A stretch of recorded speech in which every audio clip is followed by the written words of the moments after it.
Hello and welcome to Algebra 2, Chapter 5.5, and today we're going to be discussing completing the square, and this would be just another way to solve a quadratic.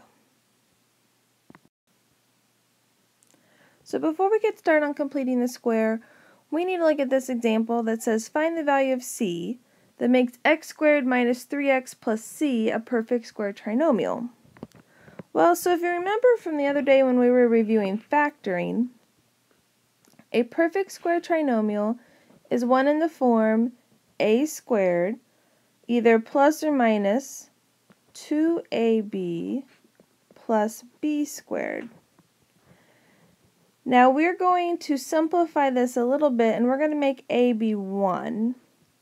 So then really what we get is we're going to get like 1 squared, there's going to be an x there, plus or minus 2b plus b squared.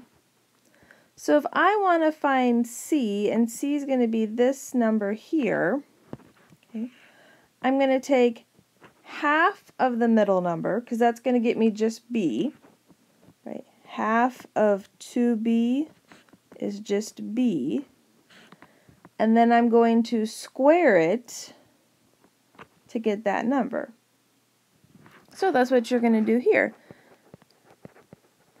So here's my problem. So I'm going to take half of the middle number, so half, and the negative, it counts, but it kind of works itself out when you square, so you don't have to necessarily use the negative. So half of 3 is 3 halves, and then I'm going to square 3 halves, and I want you to really just leave it as 9/4. Don't change it to a mixed number, don't change it to a decimal, just leave it 9/4.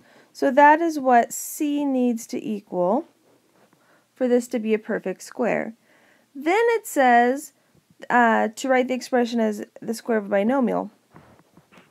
Because when we factor these, this turned out to be a, and it was either that plus or minus again, b squared. So I can write it as 1 binomial squared.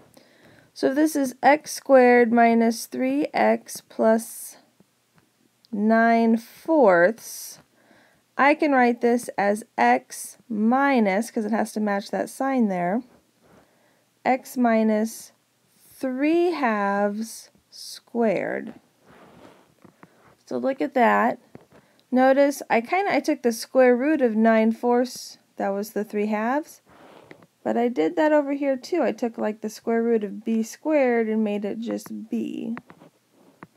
So the whole reason we want to do this is because if this was equal to like 0 or something, can I now solve it using the square root property? Because it's such a nice property to use, right? I just square root both sides, and then I'm going to add 3 halves, and I'm done. So the whole reason behind this is that square root property is a great way to solve, but I have to write it like this, so this step is completing the square, and it's really because we're talking about a perfect square trinomial. Alright, so let's look at an example of completing the square. Alright, so we're going to look at the example, solve x squared plus 6x minus 8 equals 0 by completing the square. As we do this, we're going to write out our steps, so this would be great for you to have your steps written out. So the first step is that a needs to equal 1. And if you remember, because your standard form is ax squared plus bx plus c, so a is what's in front of the x squared, and at the moment it is 1, so we're good there. So step 2 is going to be move c to the right hand side. I'm going to abbreviate that, and that's an h. Move c to the right hand side. So c is our -8. So we want to add -8 to both sides. So we get x squared plus 6x, and then I'm really going to recommend you leave a gap, a space. Where that 8 had been, you need to leave a space. Alright, the next step is our completing the square step. This is why it gets its name. So you're going to take half of b,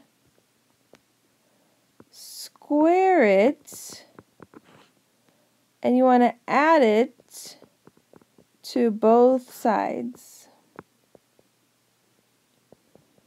right? Because we always add to both sides. So take half of b, square it, add it to both sides. So b is 6, because this is our ax squared plus bx. Half of 6 is 3. 3 squared is 9. So in that space we left, and on the other sides we're going to add 9 to both sides. So we just completed the square. Then really we do a little bit of solve by factoring. This really uses several methods here. So next up is we want to factor the left-hand side, and we're going to simplify the right-hand side.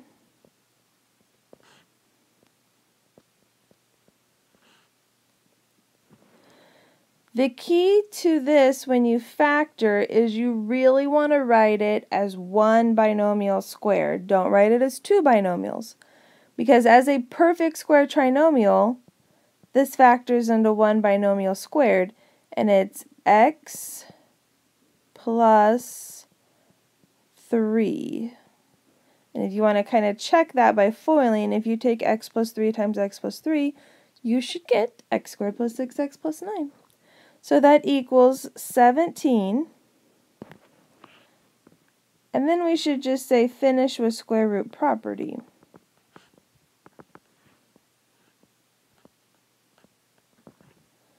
So to do that, we square root both sides.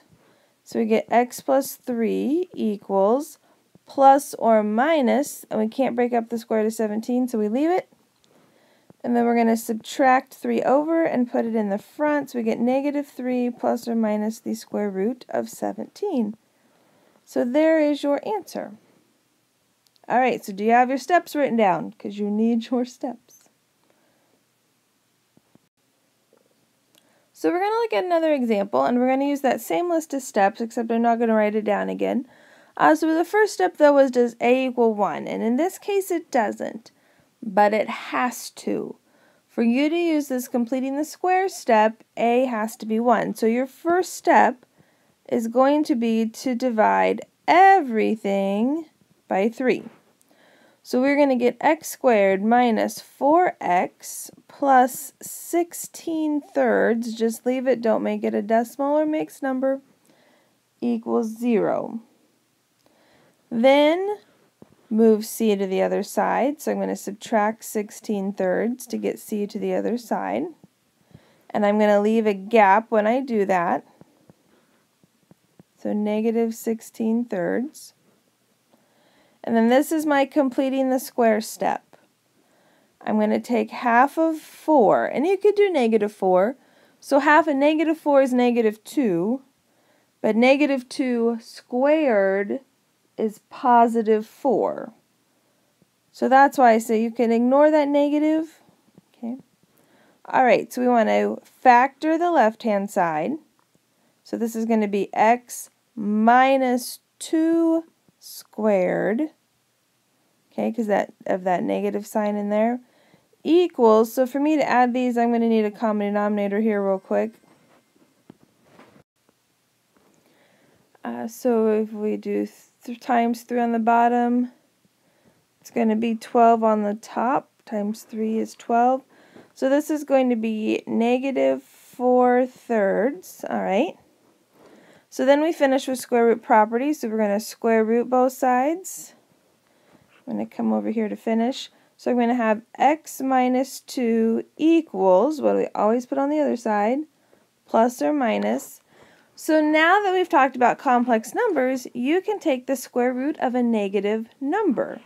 So just to look at this, the square root of negative 4 thirds is kind of like, oh, I can't get my 4 to look right. I'm sure that it matters to you guys. Let's see here. There we go. Square root of negative 1 times the square root of 4 thirds, which is going to be the square root of negative 1 times the square root of 4 over the square root of 3. So at the moment, this becomes I, this becomes 2. So we're looking at 2I over the square root of 3. But let's not leave a square root of 3 on the bottom, so let's rationalize real quick. And it's 2, we'll just write it where it goes. Why not above, right where it goes? All right. 2i square root of 3 over 3. Okay, do you see that all in there? 2i square root of 3 over 3. So negatives under the square root becomes I, and then you still need to rationalize. All right, and I don't know why I wrote my parentheses, because I don't need them anymore after I square root. I'm just going to move the 2 to the other side, writing it in front. My answer is 2 plus or minus 2i square root of 3 over 3. Or if you want to give them the same denominator, it would be 6 plus or minus 2i squared root of 3 over 3. That's what I have for you. Let me know if you have questions. Okay? And if not, we'll do some more examples in class. Have a great day.